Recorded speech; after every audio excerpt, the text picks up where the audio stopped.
स्वागत है आपका एक बार फिर से मेरे इस चैनल पर। आप सबका स्वागत करता हूँ। दबा के लाइक कीजिएगा।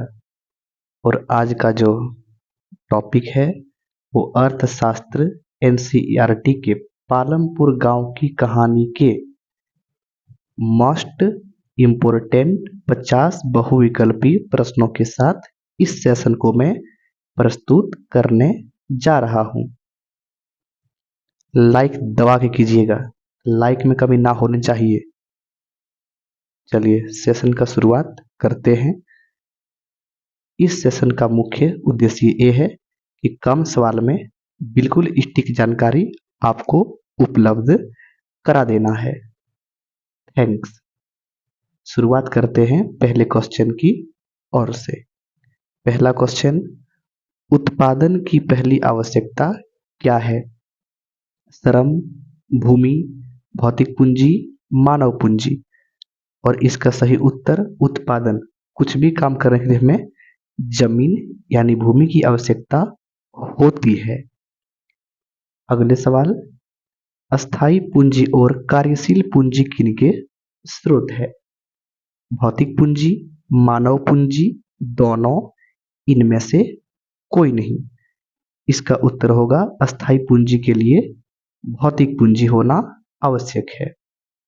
अगले सवाल, पालमपुर गांव में गैर कृषि क्रियाएं है? परिवहन, दुकानदारी, लघु विनिर्माण, सभी। इसका उत्तर ऑप्शन डी उपरोक्त सभी होगा। चलते हैं अगले सवाल की ओर।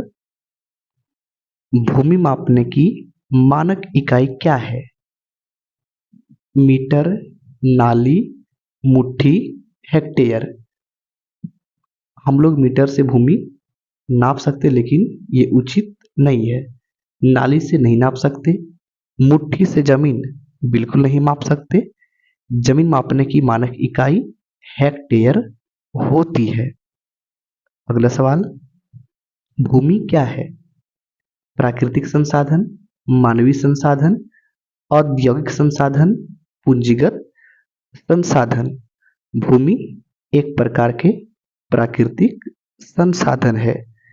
इसका उत्तर ए नंबर सही है। अगले प्रश्न, भारत में हरित क्रांति का उदय कब हुआ था? अगर इसके बारे में पता नहीं है तो आप मेरे पीछे वीडियो में जाके नोट्स वाइज वाले सेक्शन में जाके इसको देख सकते हैं। इसको हम करा चुके हैं क्लियर कि भारत में हरित क्रांति का उदय 1960 ईस्वी से हुआ था। अगले प्रश्न की ओर बढ़ते हैं। सवाल है, हरित क्रांति के दौरान किस फल पर अधिक जोर दिया गया? गेहूं एवं मक्का, गेहूं एवं चना, गेहूं तथा मक्का, इनमें से कोई नहीं। हरित क्रांति के दौरान गेहूं और चावल पर सबसे अधिक जोर दिया था। अगला सवाल, औजार, भवन, मशीन उदाहरण है? मानव पूंजी, अस्थाई पूंजी और अस्थाई पूंजी, इनमें से कोई नहीं। इसका सही उत्तर औजार, भवन, मशीन, ये सारे के सारे अस्थाई पूंजी होती है।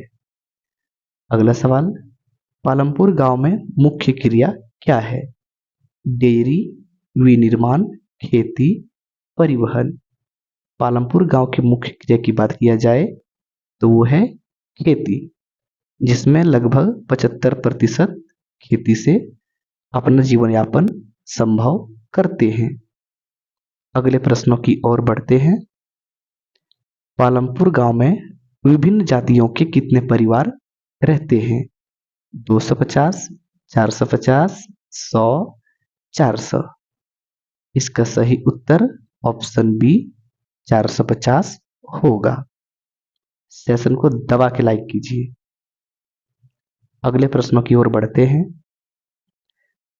पालमपुर गांव में उच्च जाति के कितने परिवार रहते हैं? 80, 70, 50, 90। और इसका सही उत्तर ऑप्शन नंबर ये, पालमपुर गांव में उच्च जाति के लगभग 80 परिवार रहते हैं। पालमपुर से निकट कस्बा एक छोटा शहर कौन सा है? दुर्गापुर, रायगंज, शाहपुर, मायापुर। इसका सही उत्तर ऑप्शन नंबर बी, रायगंज होगा। अगले सवाल, रायगंज पालमपुर से कितने किलोमीटर की दूरी पर है? 4 किलोमीटर, 5, 3, 6। इसका सही उत्तर ऑप्शन बी, 3 किलोमीटर होगा। अगले प्रश्न की ओर बढ़ते हैं। पालमपुर में अनुसूचित जाति के लोगों की संख्या गांव की कुल जनसंख्या का कितना तिहाई है? 1 तिहाई, 5 तिहाई, 8 तिहाई, 2 तिहाई। इसका उत्तर 1 तिहाई होगा। अगला सवाल, पालमपुर में कितने प्राथमिक विद्यालय है? 2, 5, 4, 8। और इसका सही उत्तर ऑप्शन ए, 2 होगा। पालमपुर गांव में 2 प्राथमिक विद्यालय है। अगले सवाल, पालमपुर गांव में कितने हाई स्कूल है? 1, 2, 3, 4। और हाई स्कूल पालमपुर गांव में केवल 1 है। अगले प्रश्न की ओर बढ़ते हैं। इनमें से कौन एक अस्थाई पूंजी है? मुद्रा, कच्चा माल, यंत्र, उपरोक्त सभी। इसका उत्तर होगा ऑप्शन ए, मुद्रा। अगला सवाल, इनमें कौन एक गैर कृषि कार्य नहीं है? दुकानदारी, फसल उगाना, परिवहन, डेयरी। इसका सही उत्तर फसलें उगाना गैर कृषि कार्य नहीं है। अगले सवाल, उत्पादन के संगठन की दूसरी आवश्यकता क्या है? भूमि, श्रम, भौतिक पूंजी, कार्यशील पूंजी। इसका सही उत्तर ऑप्शन बी, श्रम होगा। अगले सवाल की ओर बढ़ते हैं। सवाल, छोटे किसान किसे कहते हैं?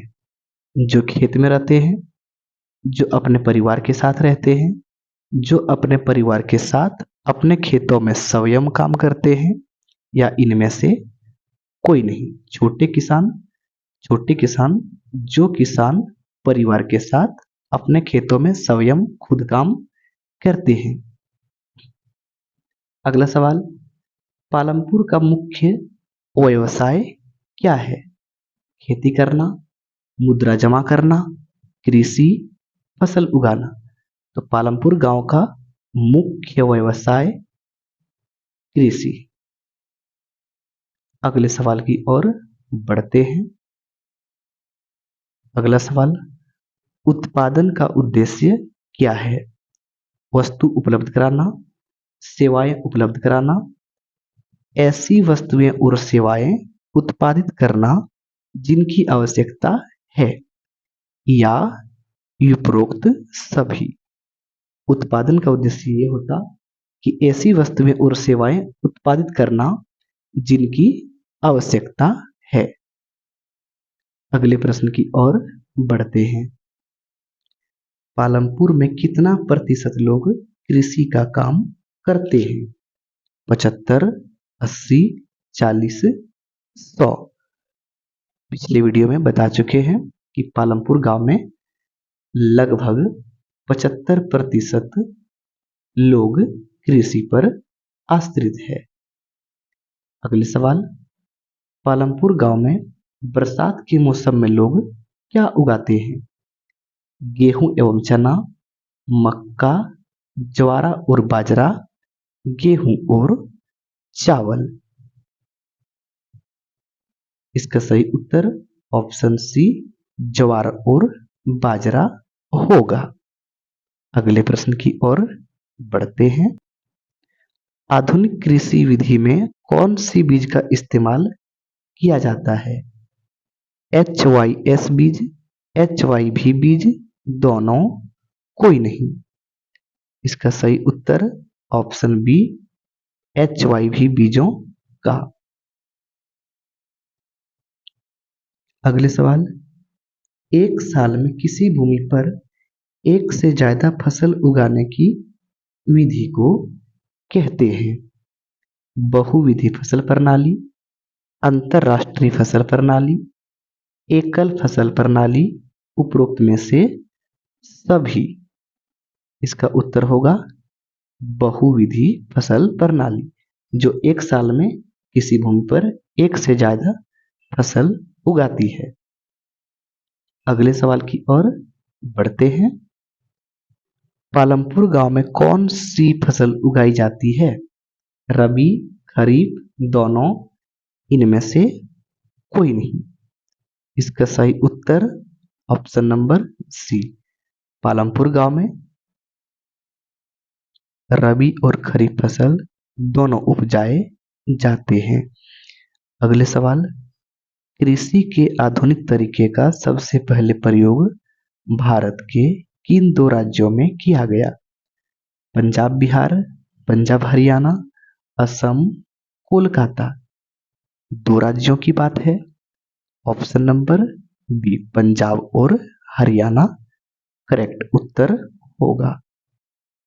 बढ़ते हैं अगले प्रश्नों की और। सेशन अच्छा लगे तो इसे आप अवश्य लाइक करिएगा। पालमपुर गांव में यातायात का क्या साधन था?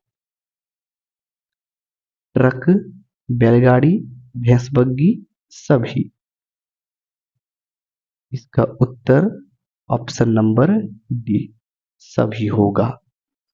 अगला सवाल, पालमपुर गांव में किसान अपनी बचत का प्रयोग किन कार्यों में करते हैं? कृषि, गैर कृषि, दोनों, इनमें से कोई नहीं। और इसका सही उत्तर ऑप्शन नंबर सी होगा, दोनों।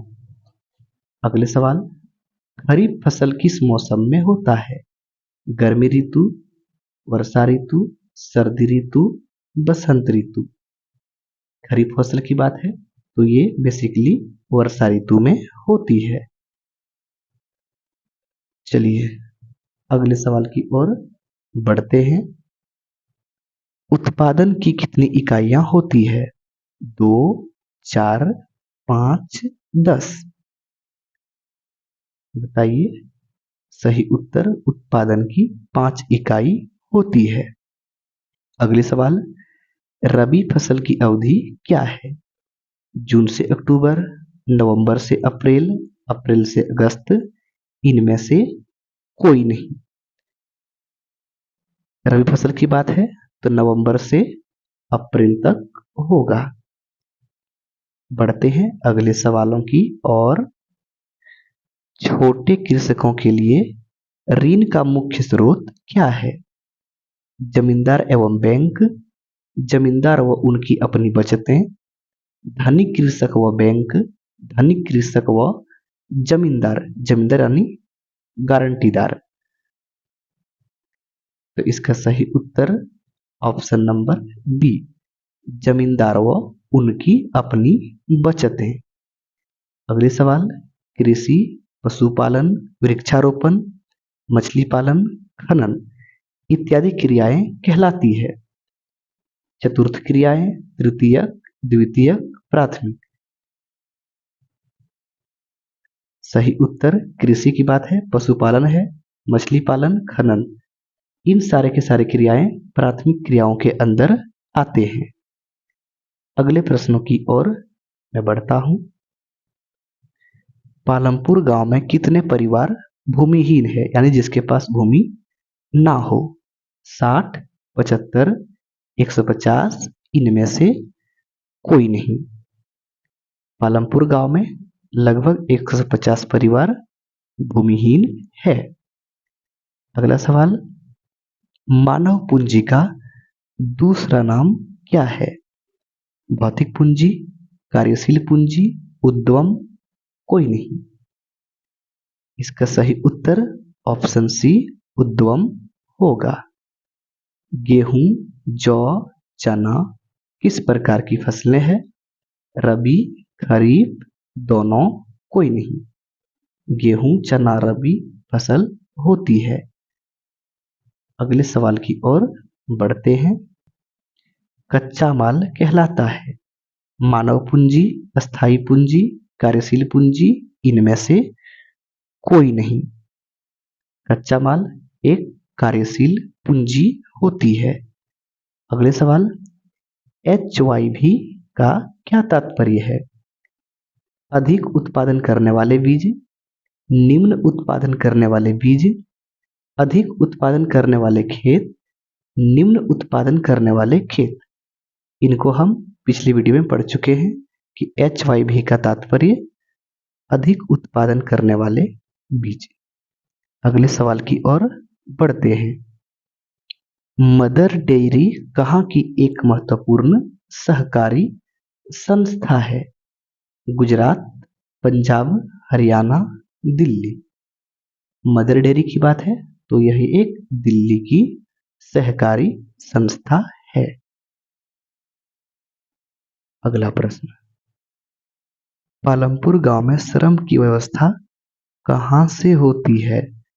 बड़े किसान, मंझले और बड़े किसान, छोटे किसान और भूमिहीन से, दूसरे स्थान से श्रमिकों को बुलाकर। और इसका right answer option number C होगा, छोटे किसान और भूमिहीनों से। अगले सवाल की ओर बढ़ते हैं। श्वेत क्रांति से आप क्या समझते हैं? फसल की खेती में विकास, दूध उत्पादन में वृद्धि, मछली पालन में वृद्धि, फूलों की खेती में वृद्धि। इसका सही उत्तर ऑप्शन नंबर बी, श्वेत क्रांति यानी दूध उत्पादन में वृद्धि। सविता को ऋण किन से मिला था? डाला से, तेजपाल से, किशोर से, मिश्री लाल से। सविता को ऋण डाला से मिला था। अगले प्रश्न की ओर बढ़ते हैं। करीम ने कौन सा केंद्र पालमपुर में खोला है? कंप्यूटर केंद्र, दुकानदारी, बीज की दुकान, इनमें से कोई नहीं। इसका उत्तर ऑप्शन ए, कंप्यूटर केंद्र खोला है। अगला सवाल, कितने प्रतिशत लोग गैर कृषि कार्य में लगे हैं? 75, 80, 45, 25। इसका सही उत्तर ऑप्शन डी 25% होगा। अगले सवाल की ओर बढ़ते हैं। पालमपुर के छोटे किसान खेतों के लिए आवश्यक पूंजी कहां से लाते हैं? गांव के साहूकार, व्यापारी, दोनों, इनमें से कोई नहीं। छोटे किसान के लिए साहूकार और व्यापारी दोनों पूंजी को देते थे। अगले सवाल, पालमपुर गांव में किसान एक वर्ष में कितनी फसलें पैदा करते हैं? 2, 3, 4, 5। इसका सही उत्तर ऑप्शन बी, 3 फसल को पैदा करते हैं। बढ़ते हैं अगले क्वेश्चन की ओर।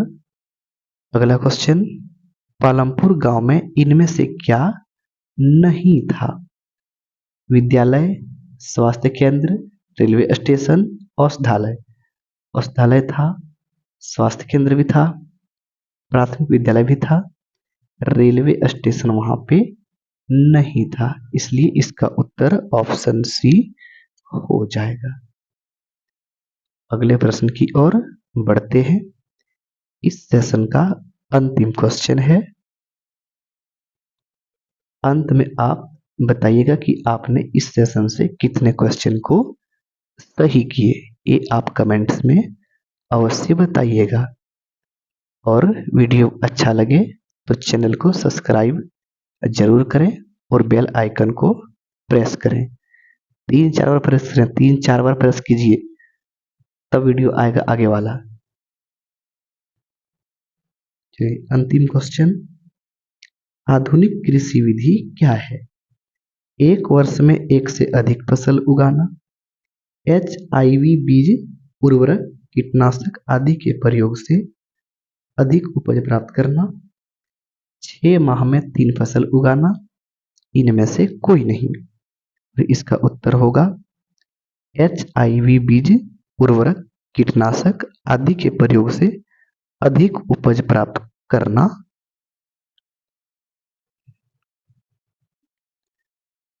वीडियो देखने के लिए धन्यवाद।